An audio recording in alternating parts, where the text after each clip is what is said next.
we kept getting these messages, coming across our phone. And finally, I said, Kayla, you think we ought to go home? And she said, well, yeah, I think I probably better get home, check on my dog, and so we decided we would leave. So probably waited a little long. I grew up in Oklahoma, so I'm not exactly afraid of storms, and so I just kind of had looked outside, was watching it on my phone, watching the weather. I told Mom I was putting some blankets in the bathroom for her, and I said, if I yell and tell you to get in here, you're going to have to try to get up and get in this bathroom. And it's a real small bathroom, so it's going to be, myself and her and the little dog. So, like all storm watchers do, I went to the front door, which faces to the south. And of course, in retrospect to the elementary, I'm just kind of to the south and east of the elementary. So I look out, and of course, again, I've watched storms and been around them and been in them my entire childhood. So I looked into the sky, and I literally could see the funnel cloud off to the right, which would be to the west of me, going toward the elementary. And we heard a lot of people say that it was rain wrapped, and I guess you could say it was rain wrapped because it was just dark, but the sky literally turned black. So I slammed that front door, yelled to my mom, get in the bathroom now. And so I helped her transition in there and got her sat down and got the dog, and I watched out the door of the bathroom, and I could hear it. The big windows in the room where my mom had been sitting started to rumble and shake, and I could feel the whole house vibrating. And the feeling that you get and the sound, literally it's deafening. If you put your hands over your ears, you can hear just that. It's almost like this muffled silence, but it's also a pressure. And I really felt like all those windows were going to go at any moment. And I began to count. That was just something that I did with my dad. We would do that. I think it was probably something he helped us deal with it when we were kids, but I began to count 1001, 1002, 1003. And my 2 green trash barrels just outside that, wall, they literally looked like they were, had engines. They just took off in the air.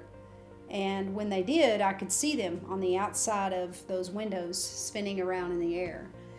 And my mom is over here where she can't see, and she said, what's going on? And I said, oh, Mom, the windows are going to go. They're going to go at any moment, And you could just hear it was like it was growling, just, and so you could hear the sound. And so it was incredibly frightening. But it was almost like I was almost like in a trance by it, because I'm watching it happen and I can't move.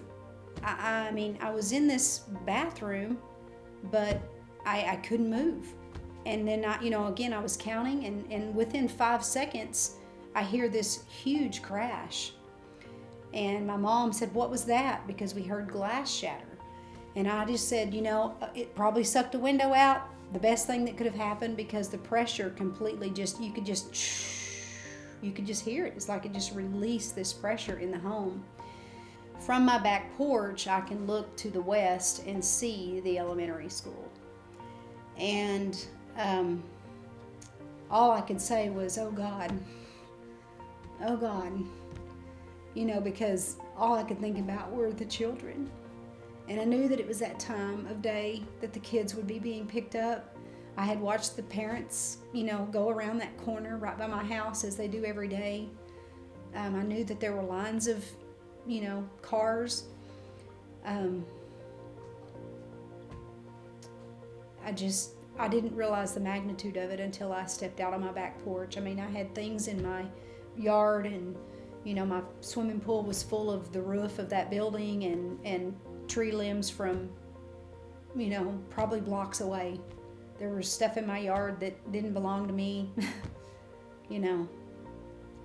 So I knew that we had taken a direct hit. But my first thought was the elementary, and especially being able to see it from where I live. It's unimaginable. I mean, you really can't, in my opinion, as a Christian, I can't do anything but see God's protection that day. And the other thing too is to watch community members come together. And I've been through some things personally, and I've had that love poured out, and I've had people who have reached out and held us and sustained us through really challenging times. And so that is another way that I see where people literally became the hands and feet of God. They reached out, and they were loving on people, they were lifting others up. Everyone was taken care of immediately. It was not I know there had to be things prioritized as far as our firemen and police department and all of those things. All of it was literal chaos.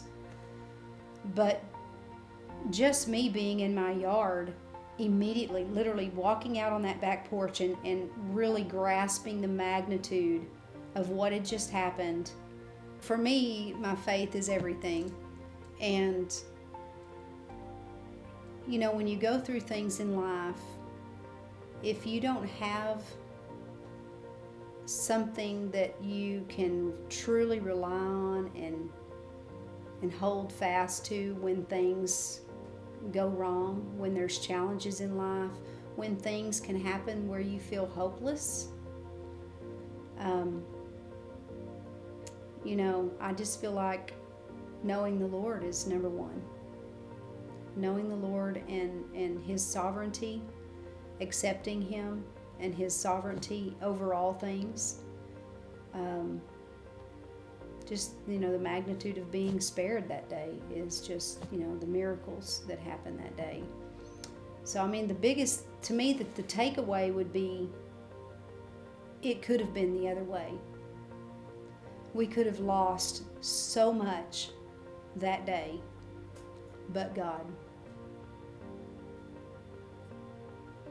He had a bigger plan. He had a bigger plan. And maybe His plan that day was, you know what, people? Let's get the main thing. Let's get this ship turned around. Let's become who we need to be for each other. Let's come together. Where's your focus? Redirect. You could use all kinds of describing words if you want. But, I wouldn't even say it was a warning. I think more of anything, it was an act of love by God to just say, look, count your blessings.